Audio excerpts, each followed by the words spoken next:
So today was uh, full body workout, week 7, day 3. I was not able to record on Christmas or Christmas Eve, so I'm just going to go over that workout briefly. So I started with RDLs, went to close grip bench press, dumbbell rows, dumbbell walking lunges, assisted dips, bicycle crunches, and then single arm cable curls. So for the walking lunges, I actually substituted those for. I found this much better technique. I think personally, for me, definitely gives you way more of a burn, and you don't have to go as heavy with the dumbbells. Is It's essentially just you know doing a single leg uh, lunge with the dumbbells, but you don't really go back into like a standing position, like a straight up and down position. You just relieve the tension on your front leg by going back a little bit, and then you just go down again. So it actually, I think it's way better because it's like you're never, there's never not tension on the muscle. Like you don't have to go all the way up and then relieve all the tension and then, have to go all the way down again. Which was my main gripe with, walking lunges because you'd start with one leg and then uh, you'd go to the other leg and your first leg would recover and then you would have to do like, 20 lunges in a row in order to fatigue it to failure or near failure, which is really stupid because you're just there. Well, first of all, it's more systemically fatiguing having to continuously do reps after reps after reps after reps, and it does give you the same exact muscular stimulus. Uh, I guess people like it better, like when they can trade off and they're not constantly putting tension on it. But I hate those exercises. Like there's basically in my mind there's like three types of like variations of training two muscles at once, or like your muscles that are symmetrical to each other. So you can do like you know a walking lunge is doing one muscle and the other muscle and one muscle and then the other one, and then just keep on doing that. Or you could do both at the same time, which is like squats, like heavy squats. Or you could do one muscle to failure and then you just do the other muscle for the same reps. And I feel like that's the best in terms of hypertrophy, but also fatigue and also um, the balance in the muscle, because you're able to like see which one is actually the one that's failing. Because if you're doing both at once, you know, like with a bench press, you don't know what pec or your shoulder or what tricep is failing you because you just feel, I mean, maybe you can feel a little bit more tension on one side or the other, but you can't be completely sure. So if you're doing one at a time, you're able to kind of suss that out better, I feel. Um, there's probably another type of exercise that I'm not thinking about, but those are the main three that I do. Uh, so assisted dips, those are getting much harder for me. They're going down is really hard on my like palms of my hands. Really digs into them. I might have to substitute those out next time, but for now they work. Uh, or I might have to go lighter. I'm not sure. Depends. Bicycle crunches, single arm cable curl, and yeah, that's pretty much it. Today's workout. Well, let me go back briefly. Just say, uh, the second workout of the week was not that fantastic for me. I had to kind of just go in as fast as possible and just knock it out. So probably wasn't making a failure every single time. Probably not, doing the partials and the long length partials as best as I could have been. But workout's a workout. It's important. The most important thing is that I got it done, and I'm keeping the streak going. I have not been keeping the streak lately with my nutrition, but that's another story entirely. Um, so full body workout 3, which was today, um, that was very good workout. Um, like, yeah, everything I was basically able to take to failure. I did not take my back squats to failure like day one because I realized that that was fatiguing me greatly.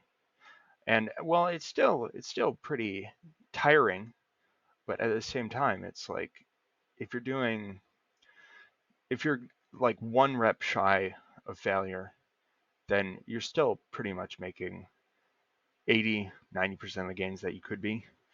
Um, from what I've kind of heard about that process, I'm taking that from mostly Jeff Nippard and Mike Israetel. I know it's not. I'm not the one that's doing my own research, so I definitely could be influenced by outside forces. But those are the two people I would argue have the most scientific and most. And I know people like to hate on optimal lifters or whatever, and to some degree, I understand why. But I feel like if you're not looking at the science and you're not thinking about it from a scientific perspective, because what it is a scientific process that's happening in your body. It's biology, it's physiology. So if you're not looking at it from that perspective, then like what's the point, you know? And it's not like you have to be optimal in every aspect of your routine or your nutrition or whatever. Like that's just not practical in any regard, but knowing what is the most optimal processes and optimal way of training will get you more acquainted with that way of thinking. And essentially what, if you have to make a decision, what would be better for you in, X, Y, and Z circumstances.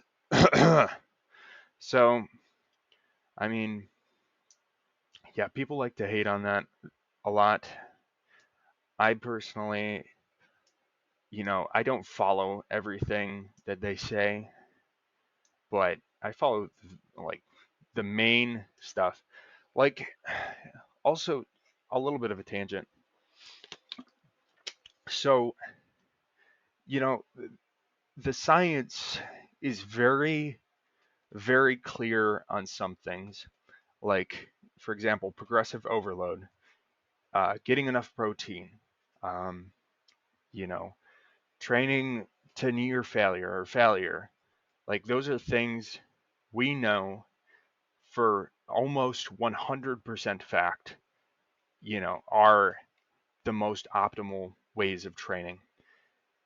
And then people kind of confuse that, the most, you know, peer reviewed and most, you know, tested aspects of this scientific process. And they confuse that with like some of the more recent stuff that like just that suggests a certain way of training. For example, like long length partials is the new kind of, you know, fad, I would say. And there's like scientific evidence to support it in some regard. Um, but it's only like 5 scientific studies within the last 10 years or something like that. So it's a really small subset. So while it's important to like keep those things in mind, that what the scientific literature says right now is that that's correct. We don't know in fucking 5 or 10 years what that's going to actually look like within training, or if something's going to disprove it. But we know for absolute, well, as close as possible to fact that progressive overload works. We know that, you know, eating enough food, laws of thermodynamics, as Sam Sulek would like to put it, is you eat more food, you're going to get bigger. You're going to store fat, and you're going to have more energy to make muscle for anabolism. So, kind of went on a rant there, but today, let me just go through today's workout. It was back squat, not to failure, barbell bench press. I did not, I don't know why I keep on saying that. I did dumbbell bench press, which I got a really deep stretch on. I went 45 pounds for that. I honestly don't see a point in even doing barbell bench press until I'm able to like do 2 plates at least. I mean, I have the movement pattern essentially down from the close grip bench. So right now I'm just gonna, until I stagnate on the dumbbell bench press, I'm gonna just keep on doing that. Um, so I did neutral grip pull downs with V-bar. I It's not my favorite thing to do because my biceps are always, failing before that. Before I can get my lats completely to failure. But, it's also important to do a lot of variation in your workout.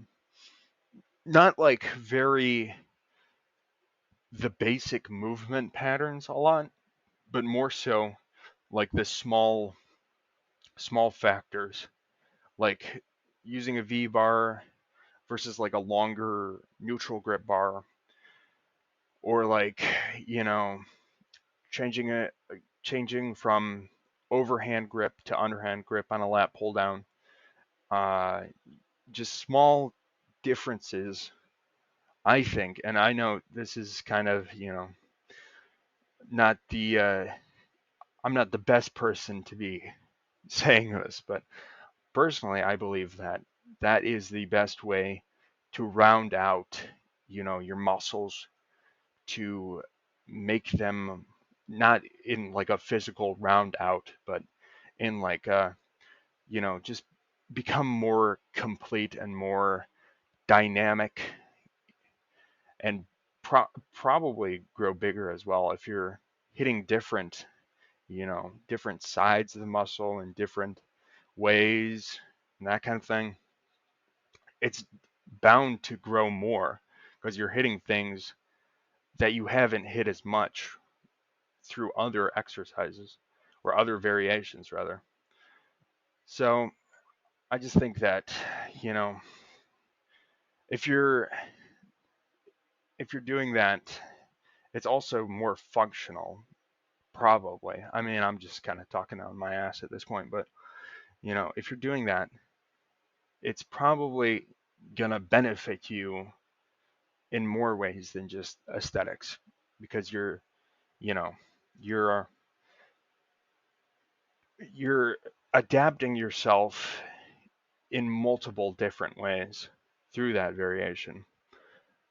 um Honestly, I should start doing like neutral grip pull-ups.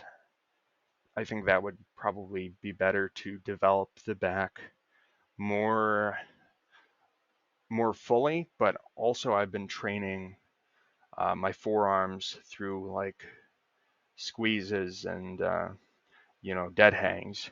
So I don't want to like pre-exhaust them if I can avoid it until the end of my workout. Um, so lying leg curls, those went pretty straightforward. seated face pull, single arm tricep extension with a dumbbell. I don't know why, but for that one, my left tricep is not developingly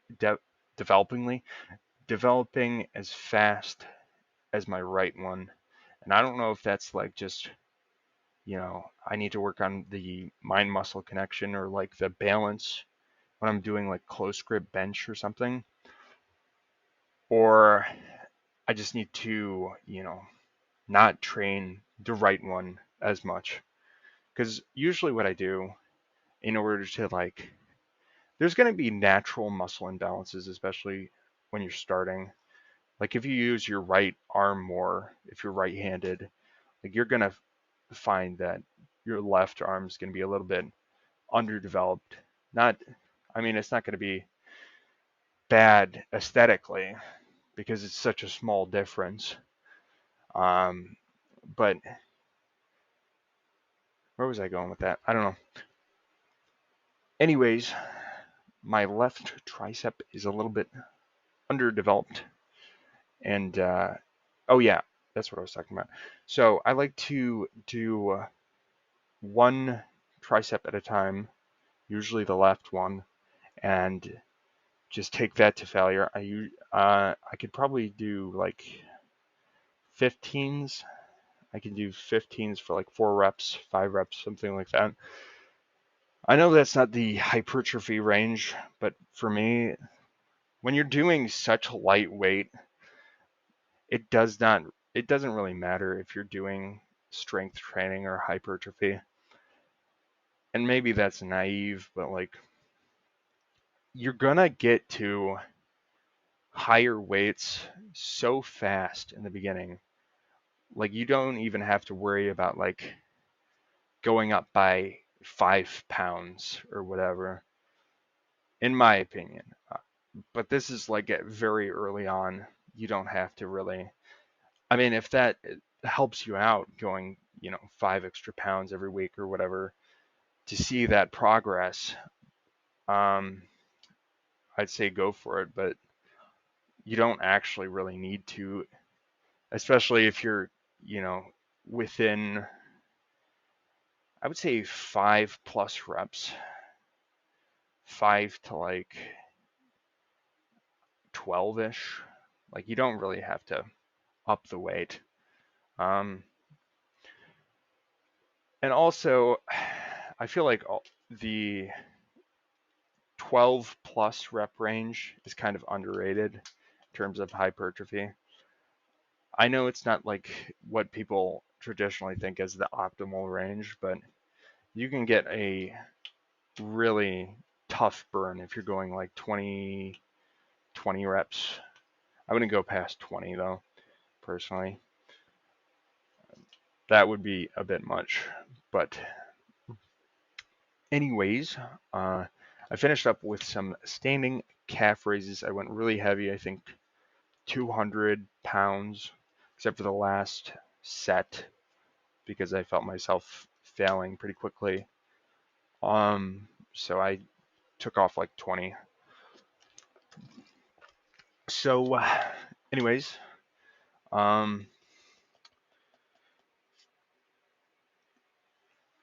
couple of topics I want to discuss briefly. I feel like in the past few weeks, I developed the belief that you don't really need to go to absolute failure every single time for a set. I feel like that's kind of just like super. Well, let me preface that with as long as you're going very close to failure, and I would say always on the last set of a exercise would I go to absolute failure. But that being said, you don't really need to go to absolute failure for hypertrophy. unless you're doing like really high rep ranges. And I think that's especially true for like compound movements, like if you're doing a back squat or something. Like you're gonna be getting all of those. It's usually what fails first is the like stabilizing muscles, like the the little muscles that are helping you go down. That sounded odd, but like the smaller, you know, I don't know how to describe them, but the muscles that aren't really for aesthetic purposes or, don't are purely function based muscles are the ones that are failing first on compound movements. So I think that I think it's fair to say that you do not need to go to absolute failure because you're not taking your glutes or your hams or your quads to absolute failure anyways. You just can't. Not on a squat machine or not on a back squat anyways. Maybe on a squat machine or a hack squat, but you know, that's just my 2 cents on the matter. I was feeling pretty good about this workout, so I added on some preacher curls and also some dead hangs. I've been doing, for the most part, every single workout I've been doing dead hangs at the end of it, and I feel like my grip strength has been improving substantially. So anybody that struggles with that, I would say that would be the best route to take is dead hangs and uh, I forget what they're called. The like little little metal fucking things that you like a grip trainer where you squeeze down on the metal and then you just do that for a bunch of reps and then you make the bars come close to, what the fuck is that called? I don't know why I can't think of that. Let me look it up real quick. But anyways, that if you were just weight training or your calisthenics, well, calisthenics you might also need like some pinching strength as well, like individual finger pinching strength. Um, Maybe some wrist flexion movements, but really mainly to hold on to like a bar or like pull something down, you need like squeezing. Uh,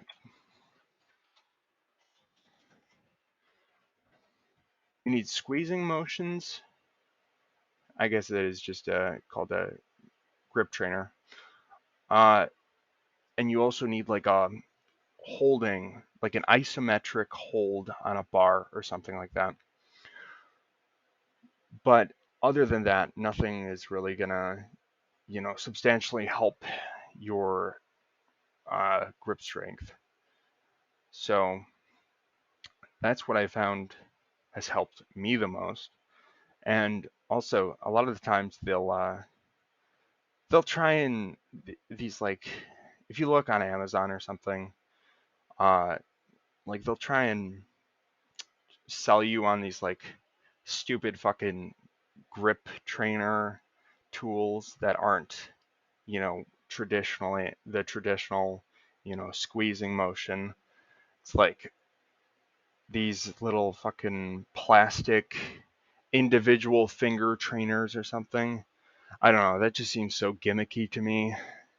Just go with the traditional one that you can, you know, or like what I did get. I got a pack of them that's like 50 pounds. One's that's 50 pounds, and then ones that's 100 pounds, like 200 pounds, 250, etc.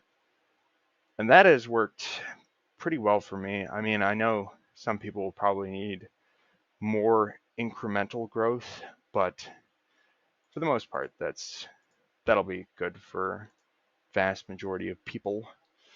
Yeah, other than that, this is getting very long. This is probably the longest one I've ever did because I went on so many tangents, but I'm going to cut it right there. And next week, we're doing the same exact thing. And then after that, we are finally moving on to a new program. And I will probably be, I'm looking at it and I'm thinking about adding things in already and adjusting things because I don't think that these are necessarily the best exercises for me. But we'll go over that later. For now, that's just going to be it. All right.